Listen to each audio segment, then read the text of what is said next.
Hello and welcome to Behind the Lines. I'm Diane Dayton, and I can't believe my guest today. This is the 14th time we've been on the set together. Dave, Romeo, welcome.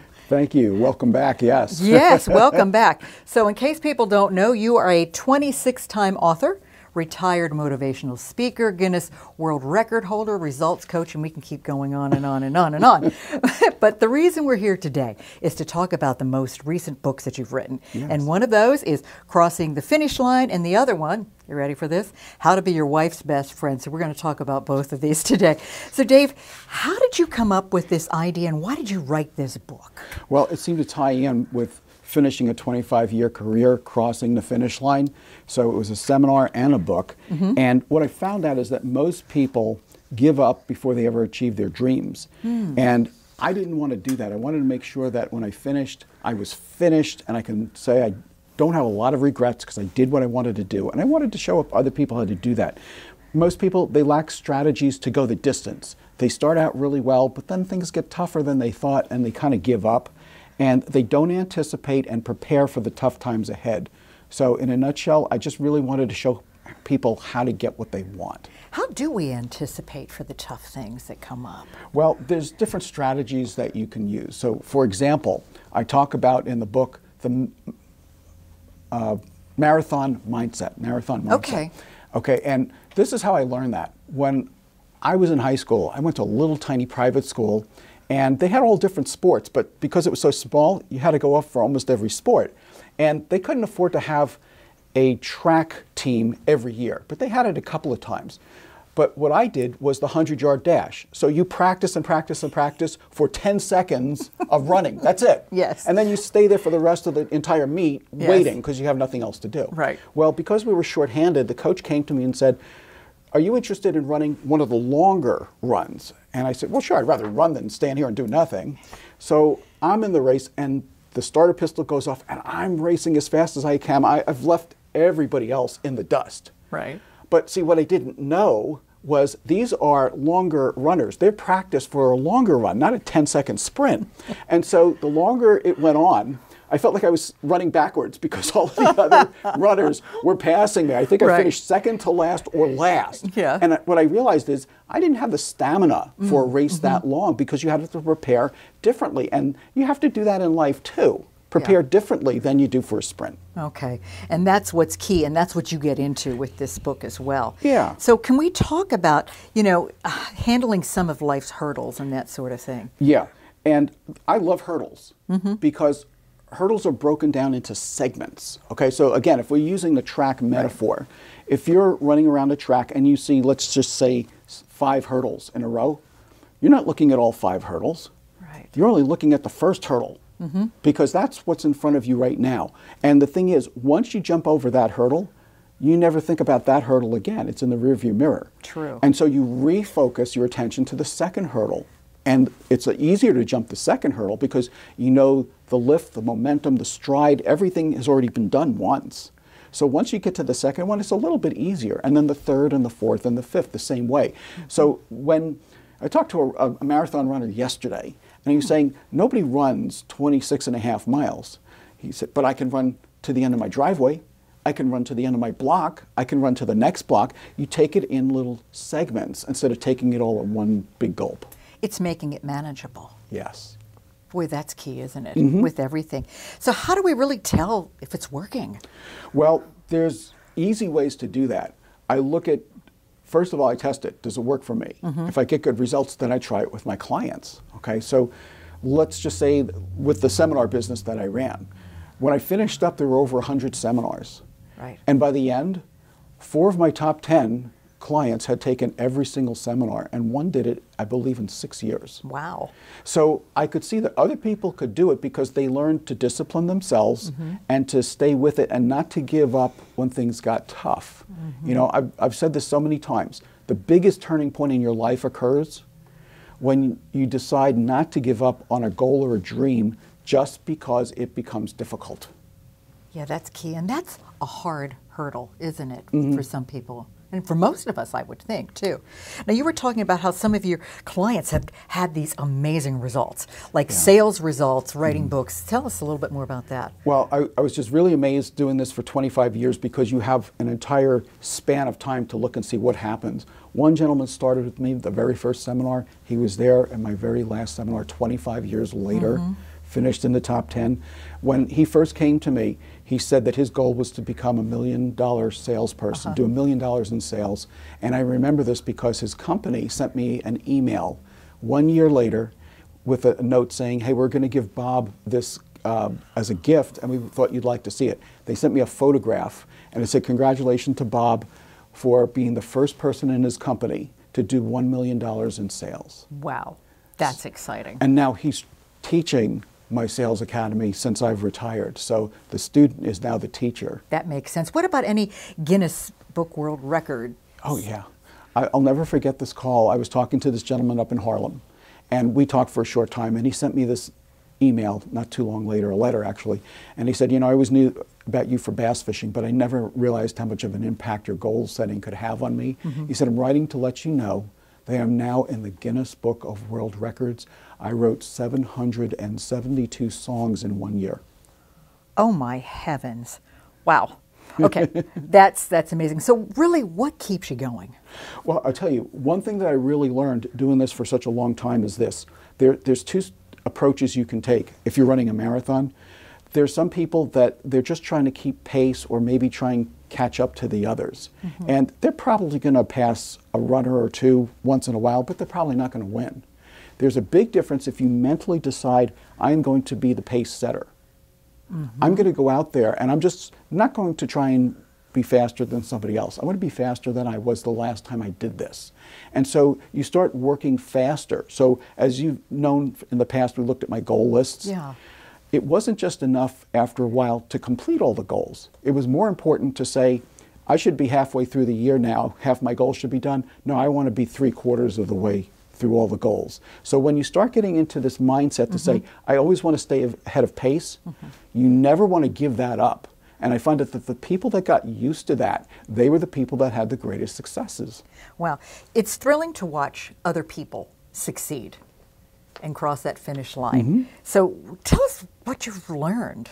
Well, to me, I always have a lot more projects in my head that I can work on at any given time. And I think a lot of people are like that. Yeah, sure. My reward has always been, when I finish this project, I've earned the right to work on the next project. So like we were just talking about before we started, okay, there's a video series coming up. But after that, there's a book. Well, I can't wait to work on the book. So if I dedicate myself and discipline myself and finish the video series for this year, I get to work on the book. So if you always have something as your dessert, your prize, your reward at the end to look for, it keeps you motivated through the long haul to get through the current project. Is that the carrot? Yes.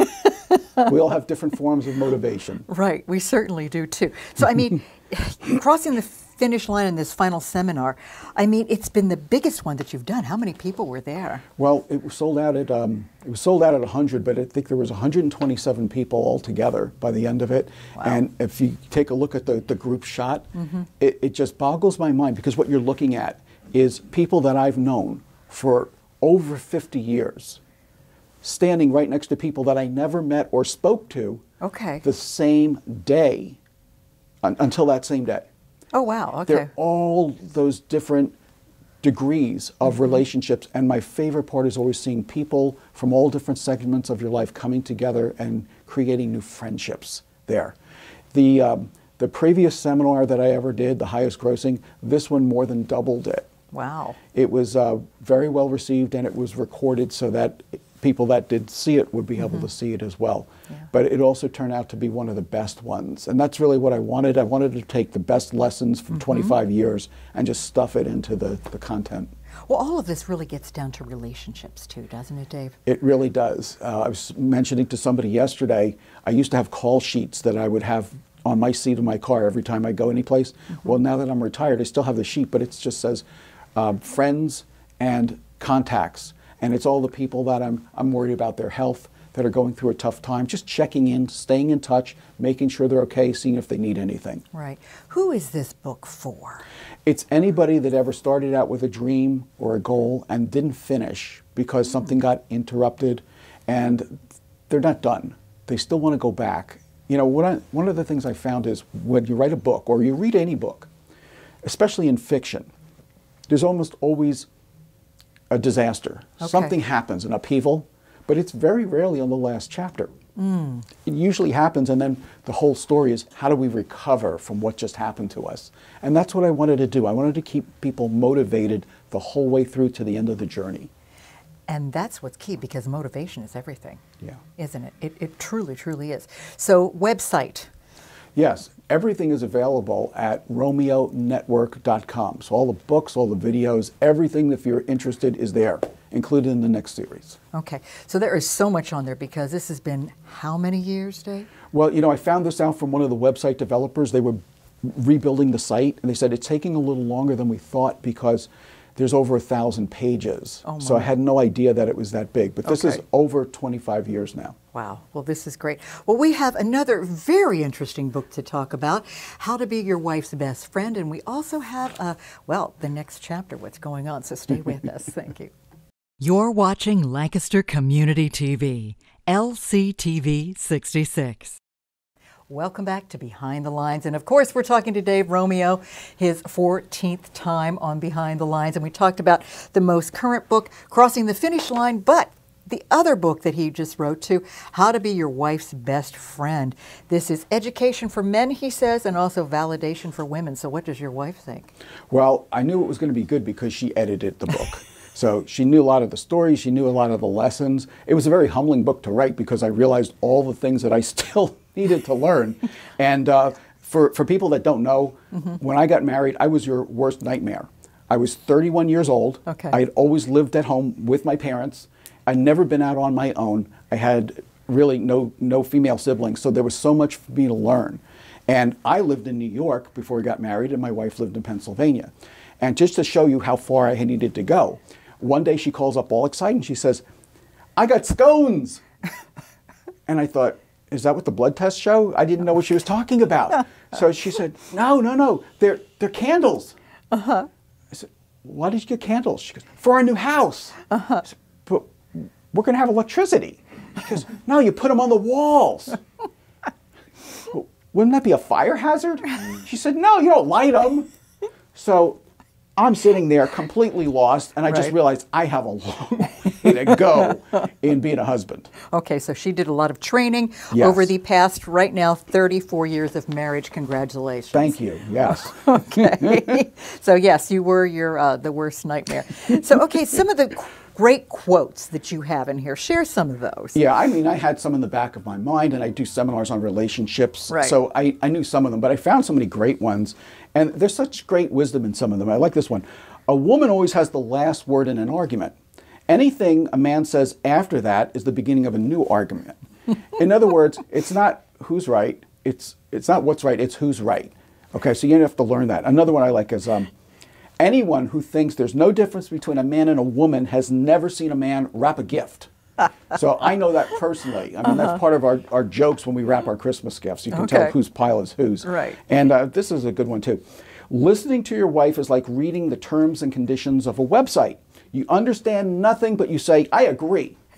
And I'll tell you something I learned early on when we got married, because Okay.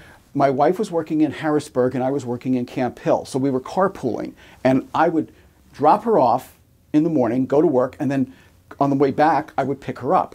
And I don't know about you, but my mind just doesn't shut off after the workday is over. And I'm just processing everything from the day. So she gets in the car and she wants to tell me about her whole day. So she's there sitting there talking Right. and talking, and I'm still processing things that happened. And after a while, I realized I don't have the slightest idea what she's talking about. I'm trying. I can't even pick up on a clue as Right. to what she's talking about. So at this point, it was too embarrassing to even say I wasn't listening. Okay. So I just kind of waited till she was done. And after she was done, there was this awkward pause. I said, well, I have to say something. Pick something. Just pick any topic just to talk about. I said, Right. I know. I'll just ask her about her friend Kathy. So he said, so, by the way, did you hear anything more about how Kathy likes her job? And I got the look Now, married men are familiar with the look. You first see it when your mother shows you the look, and then later you see it later when you get married, but that's even worse. And she just looked at me and she said, I just got finished telling you all about that. Weren't you listening to me? So obviously I was busted. Right, you were caught. Yeah, so obviously nobody needed this book more than I did. Right. Okay, there are some tips. So do tell us. Sure, okay. A great relationship is about two things: appreciation for the similarities and respecting the differences. You know, some people say, well, we have nothing in common. Well, that's a good thing, okay? Because my wife is really good at things that I'm really bad at, like balancing a checkbook or figuring out how to work the thermostat, okay? And I'm good at things that she's not as good at, like physical things like shoveling the snow out of the driveway. So you want to use those gifts that you have to help one another. Another one is listening is not understanding the words of the question asked. Listening is understanding why the question was asked in the first place. Okay. What's behind it? How is this person feeling? What do they need to be reassured about? And your wife is not wrong just because you disagree. You know, as Shakespeare said, to thine own self be true. Okay. If you're talking about why the question was asked in the first place, how do you get to that? Sometimes you have to say, why do you ask? Okay. That happens all the time, even in business. You have people say a certain thing that it just seems like it came out of the blue. Right. Well, you want to find out what happened that made them want to ask that It's question. digging deeper. Yes. Isn't it? Okay. Yes. Well, to thine own self be true leads us into the next thing, which is your next chapter, and that's Romeo on Shakespeare. That's right. This is a new video series. And I mean, you and I worked on the Focused on Success series, and that was great practice for this. But this is what happened. My favorite aunt was a high school English teacher, Aunt Norma, okay, down in Florida, retired, and she lost her husband about 5 years ago. And at that time, even though she's got 3 boys, I called her because she and I always had a connection in being an English major, being an English teacher, and we just bonded over Shakespeare. Okay. And I went down there one time, and my wife had just bought me the entire collection of all the Shakespeare plays, the 38 plays. And I said, what's your favorite play? I'm going to bring you the DVD. We're going to watch it together. So she said, Hamlet. So we watched the play, and she said, this is the best version of Hamlet I've ever seen. I said, perfect. I bought her the exact same set of DVDs, and so every week we would pick a different play. We would watch it, and I'd call her on Friday evenings, and we would discuss the plays and go into the characters, the commonalities to the other plays, the transitions, the important plot devices and lessons. And she said, you know, you really need to talk about this because you have such great insights. Why don't you write a book? And I said, well, I could write a book, but I'd rather do a video series and explain it. So that's how Romeo and Shakespeare came about. Okay. So, wow. How is this basically going to be set up? Well, you know, somebody said something to me recently, and they said, you know, you have a very quirky personality. And I thought, that would be a great inclusion in the show. So why not make it funny and entertaining? Because I love this quote I found. It said, Shakespeare has been inspiring actors, captivating audiences, and frustrating high school students for the past 400 years. And while all of those are true, there's a lot of great lessons in there that are still just as relevant today as they were back then. And that's what I want to talk about, to explain this is why you want to have an interest in Shakespeare, because he wasn't biased about all the things happening in our society today. He just studied and understood people and gave us a chance to reflect on other people and, even more importantly, ourselves. Okay. So this is your next project. Yes. When is it going to be launched? When are we going to be able to see this? It'll be coming out later this year, and it will run for the next 3 years. Since there's 38 plays, there'll be about 13 or 12 each year coming out. Okay, so your goal is to do 13 per year. Yes. All right. And how long are these segments going to be? So probably about a half an hour. Okay. And we're going to be able to find them where? Everything is going to be on the Romeo Network site. There'll be a whole area set up specifically for Romeo and Shakespeare. And you and I both know Brad Rutter, who became super successful on Jeopardy. And one of the things he said was, if you want to be successful on Jeopardy, you need to know the U.S. presidents, you need to know the Bible, and you need to know Shakespeare. So people that are interested in Right. game shows and trivia contests, Yep. they're going to love this because I'm going to make it fun, entertaining, and challenging. Okay. You think you might make it into a game show too? I hadn't even thought about that. I mean, that could be the next chapter too. So, if you give us a quote, I think you have one by Ogden Nash. Yes, I thought this was perfect for the How to Be Your Wife's Best Friend book. It said, "To keep your marriage brimming with love in the marriage cup, whenever you're wrong, admit it. Whenever you're right, shut up." I guess that can apply to a lot of situations, though, too. Yes, but specifically for married men, I identify with them. This is a good piece of advice. And that's something that every married man should have. Is that what you believe this Yes. book is written for? Okay. A lot of mothers are buying it for their sons, especially if they're getting engaged. That's not a bad idea. Okay, so let's talk about the RomeoNetwork.com. What is that including? It's everything. All the Okay. seminars that I ever did have been recorded. Somebody can go back and watch every single one if they wanted to. The audio programs are there for longer programs. Romeo and Shakespeare will be there. And all of the books, there's 26 books out there now and more coming. They're all available there. Online university. Yes. Well, again, if you're going to have a university, where's a better place than to have a series on Shakespeare? Right. So all the seminars are on there, and all the Romeo and Shakespeare videos are going to be on there too. I don't think you're ever going to stop, are you? If it's something that I love and I'm passionate about, I'll probably just keep coming out with new items. And I think that's, as far as what we're talking about too, that's life, isn't it? Yes. 'Cause there's always something that we're passionate about, isn't it? There's always a next chapter, and that's what I'm interested in finding out next. And how do we find those things? How do they come to us, Dave? Well, we've talked about this before. It's the reticular activating system in your brain. It's Okay. the part of your brain that says, I just bought a brand new car, and when I look and I'm driving, I see my same car everywhere else, because now your brain knows that's important to you. I'm always looking for things that would be interesting and intriguing. So if you start looking around for things that you want to do, you'll always find a new vehicle for yourself. And it's also opening yourself up to new experiences. Yeah. And new people, and branching out, sometimes out of that comfort zone, if not more often than not, Very to do true. that as well. Okay. Thank you so much for being here today, and thank you for sharing these two books, and much success with Romeo on Shakespeare too. We look forward to seeing and hearing that too. Thank you for joining us today too. I'm Diane Dayton with Behind the Lines, reminding you to look behind the lines. You might be surprised what you find.